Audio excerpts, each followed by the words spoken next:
অনেকে আপনারা ক্রিকেট খেলা দেখবেন যে ওই যে পত্রপত্রিকায় দেয়, ওই যে আইপিএল খেললো কি মুস্তাফিজ, পত্রিকায় দেখলাম তিনি মদের লোগো নাকি জার্সিতে ইউজ করেন নাই।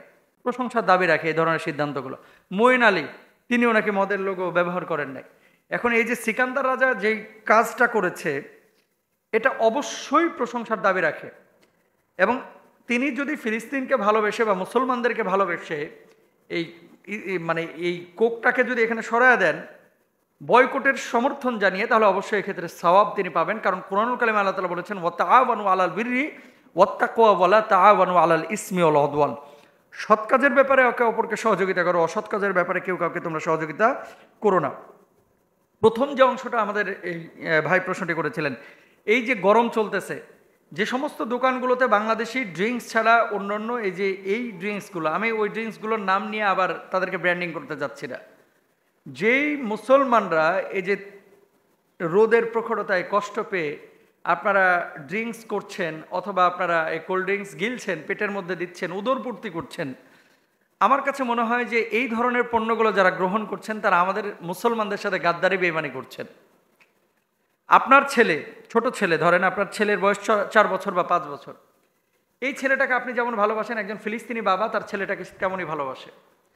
আপনি একটা পণ্য কিনে এই পণ্যের একটা টাকা যদি আপনার শত্রুর কাছে যায়, আপনি জানেন যে আমার এই টাকাটা আমার শত্রুর কাছে গিয়ে এই শত্রু আবার আমার ছেলের বুকে গুলি চালাবে পিস্তল কিনে, তাহলে কোনো বাবা কিন্তু, পাগল বাবাও এ কাজ করবে না যে শত্রুর ওই পণ্য কিনে আমার ছেলের বুকে গুলি চালাক, এই সুযোগ কিন্তু কোনো পাগল বাবাও দেবে না। কিন্তু আমাদের বাংলাদেশে কি হচ্ছে, আমার ভাইয়েরা আলহামদুলিল্লাহ অনেকেই কিন্তু এই পণ্যগুলো গ্রহণ করেন না। আলহামদুলিল্লাহ সুম্মা আলহামদুলিল্লাহ। আরেকটা নিউজ দিয়ে আপনাদেরকে, KFC গোটা বিশ্বে কিন্তু ধরা খাইছে, বিশেষ করে মুসলিম বিশ্বে। অলরেডি আমি দেখলাম যে 116টা না কয়টা শাখা, তাদের বড় বড় শাখা যেগুলো ইন্টারন্যাশনাল অঙ্গনে, এই সমস্ত শাখাগুলো বন্ধ হয়ে গেছে, ধরা খেয়েছে মুসলমানদের বয়কটের কারণে।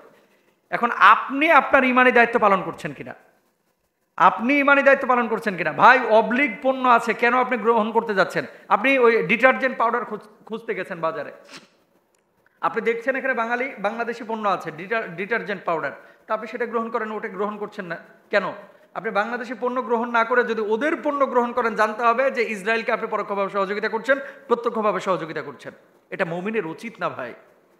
আপনি আপনার সন্তানকে যেমন সেভ করতে যাচ্ছেন, ইসলাম কি বলে? আল মুসলিম আখুল মুসলিম। ইসলাম কি বলে? ইন্নামাল মুমিনুনা ইখওয়া। মুসলমান মুসলমানের ভাই। ইসলাম বলে মুমিন মুমিনের ভাই। ইসলাম বলে আল মুসলিমু কাজাসাদিন ওয়াহিদ। সারা পৃথিবীর মুসলমানরা হচ্ছে একটা দেহের মতো। আপনার দেহের মাথাটা যখন ব্যথা করে পুরো শরীরটাই কিন্তু ইফেক্টেড হয়ে যায়। চোখটা যখন ব্যথা করে পুরো শরীরটাই কিন্তু মেজমেজ করে, ভালো লাগে না। আপনার শরীরটা যখন খারাপ লাগে, ব্রোস্ট পোলাও করবা কিন্তু ভালো লাগে না, রাইট? এটাই কিন্তু বাস্তব। তো সারা পৃথিবীর মুসলমানদেরকে নবীজি বললেন যে একটা দেহের মতো। সেই একজন মুসলমান কোথাও আক্রান্ত হলো, সারা বিশ্বের মুসলমানরা যেন আক্রান্ত হয়ে গেল। কেন আমরা এগুলো বুঝতেছি না? কেন আমরা এগুলো স্মরণ করছি না? কেন আমরা এগুলো খেয়াল করছি না? আজকে মুসলমানরা যারা এই কাজগুলো আমরা করছি, বুঝে হোক না বুঝে হোক ভাই, অন্যায় করতেছি। সিকান্দার রাজার ইমানের কাছে অনেকের ইমান আমরা হেরে গেছি। উনি যদি এরকম একটা জায়গায় থেকে একটা দেশে খেলতে এসে সেখান থেকে এই কোককে ছুঁড়ে ফেলতে পারে, ও মুসলমান আপনি আমি কেন পারি না? আমি নামাজ পড়ি, আমি রোজা করি, আমি হজ করি, আমি জাকাত দিই, আমি নামাজে সিজদা দিতে দিতে কপালে 6 ইঞ্চি কালো দাগ ফেলা দিলাম, অথচ তাদের পণ্যটা আমি এখনো বর্জন করতে পারলাম না। নিজের বিবেককে একটু জিজ্ঞেস করেন, নিজের বিবেককে জিজ্ঞেস করেন। খাইতেছেন কোক, কানে আবার ফিলিস্তিনের ভালোবাসার গান, খাইতেছেন কোক, অন্তরে আবার মানে ফিলিস্তিনের মুক্তি কামনা করতেছেন। তার মানে কি? তার মানেটা কি? আপনি সহযোগিতা করতেছেন। আল্লাহ তাআলা আমাদেরকে বোঝার তৌফিক দান করুন। যে বোন প্রশ্নটি করেছেন, খুব সুন্দর প্রশ্ন করেছেন, তাকেও জাযাকাল্লাহ।